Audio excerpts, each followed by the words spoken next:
आजकल हर बिजनेस के मन में एक ही बड़ा सवाल घूमता है ना कि अपनी मार्केटिंग के लिए कौन सा रास्ता अपनाया जाए, ट्रेडिशनल वाला या फिर डिजिटल वाला। तो चलिए आज इसी सवाल का जवाब ढूंढते हैं। इन दोनों तरीकों को ना एक एक करके समझते हैं और देखते हैं कि आज के दौर में असल में कौन बाजी मारता है। ठीक है, तो शुरू करें। सबसे पहले तो ये समझना जरूरी है कि ये दोनों मार्केटिंग के तरीके, मतलब ट्रेडिशनल और डिजिटल, आखिर हैं क्या। देखिए, सबसे बड़ा और सबसे सीधा फर्क तो यही है कि ये काम कहाँ करते हैं। ट्रेडिशनल मार्केटिंग होती है हमारी ऑफलाइन दुनिया में, जैसे अखबार, टीवी, बड़े बड़े होर्डिंग्स, जबकि डिजिटल मार्केटिंग का पूरा खेल ऑनलाइन है। तो अब जरा पुराने रास्ते पर चलकर देखते हैं, मतलब बात करते हैं ट्रेडिशनल मार्केटिंग की और समझते हैं कि इसमें ऐसी कौन सी मुश्किलें हैं जो आज भी बिजनेस को परेशान करती हैं। एक मिनट के लिए सोचिए, मान लीजिए किसी ने शहर के सबसे बिजी चौराहे पर एक बड़ा सा होर्डिंग लगवा दिया। अब उसकी पहुंच कहां तक है? सिर्फ उन लोगों तक जो इस चौराहे से गुजरते हैं, है ना? किसी दूसरे शहर के कस्टमर तक कैसे पहुंचेंगे? ये तो एक तरह की ज्योग्राफिकल दीवार बन गई। और फिर आता है खर्चा। टीवी या अखबार के ऐड कितने महंगे होते हैं, ये तो हम सब जानते हैं। लेकिन सबसे बड़ी दिक्कत पता है क्या है? ये पता लगाना मुश्किल है कि जो पैसा लगाया है वो सही जगह जा भी रहा है या नहीं, क्योंकि हमें ये मालूम ही नहीं पड़ता कि उस ऐड को असल में देख कौन रहा है।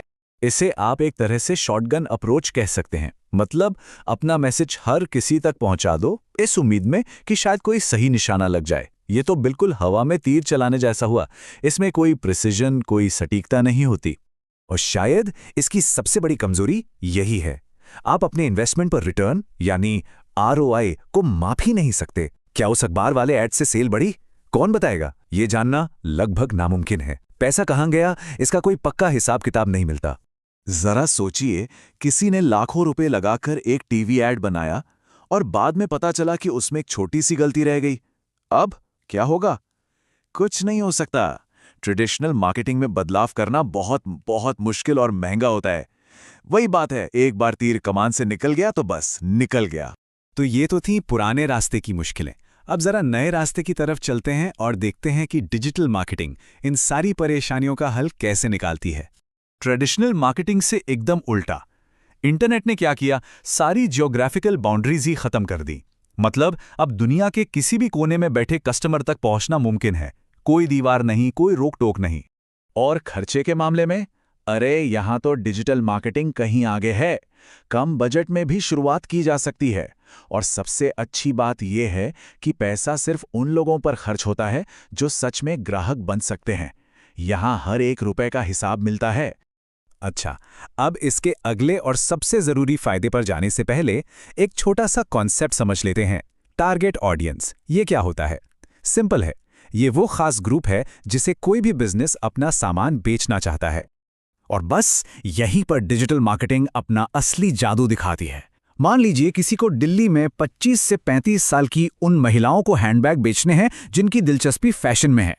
डिजिटल प्लेटफॉर्म्स पर सिर्फ और सिर्फ उन्हीं को ऐड दिखाना मुमकिन है। सोचिए कितनी प्रिसिजन। यह है लेजर फोकस टारगेटिंग, उस शॉटगन अप्रोच का एकदम उल्टा। डिजिटल मार्केटिंग की असली ताकत है डेटा। यहां सब कुछ ट्रैक किया जा सकता है। कितने लोगों ने ऐड देखा, कितनों ने उस पर क्लिक किया और उनमें से कितनों ने असल में सामान खरीदा। यह सारा डेटा आपको अपने कैंपेन को रियल टाइम में, मतलब तुरंत और बेहतर बनाने की पावर देता है। अगर लगता है कि कोई ऐड ठीक से काम नहीं कर रहा, तो क्या बस एक क्लिक और उससे बदल दिया। ये जो फ्लेक्सिबिलिटी है ना, ये ट्रेडिशनल मार्केटिंग में सोची भी नहीं जा सकती। अपनी स्ट्रैटेजी को तुरंत बदला जा सकता है। तो चलिए एक नज़र में फटाफट दोनों का मुकाबला देख लेते हैं। पहुंच यानी रीच ट्रेडिशनल की लिमिटेड है तो डिजिटल की ग्लोबल। कॉस्ट, ट्रेडिशनल महंगा, डिजिटल किफायती। टारगेटिंग, ट्रेडिशनल में अंदाजा, डिजिटल में एकदम सटीक। ट्रैकिंग, ट्रेडिशनल में लगभग नामुमकिन, डिजिटल में हर चीज मुमकिन। और स्पीड, ट्रेडिशनल धीमा, डिजिटल सुपर फास्ट। फर्क तो बिल्कुल साफ है। तो ये सब देखने और समझने के बाद आखिरकार फैसला क्या है? आज के बिजनेस के लिए कौन सा रास्ता बेहतर है? देखिए, फैसला तो बिल्कुल साफ है। ऐसा नहीं है कि ट्रेडिशनल मार्केटिंग पूरी तरह से खत्म हो गई है, उसकी अपनी जगह हो सकती है। लेकिन आज के दौर में अगर किसी बिजनेस को आगे बढ़ना है, ग्रो करना है, तो रास्ता डिजिटल मार्केटिंग से ही होकर जाता है। ये अब कोई ऑप्शन नहीं, बल्कि एक जरूरत बन चुकी है।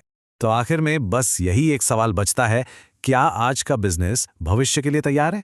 अपनी मार्केटिंग स्ट्रैटेजी को लेकर इस सवाल पर सोचना बहुत ज़रूरी है।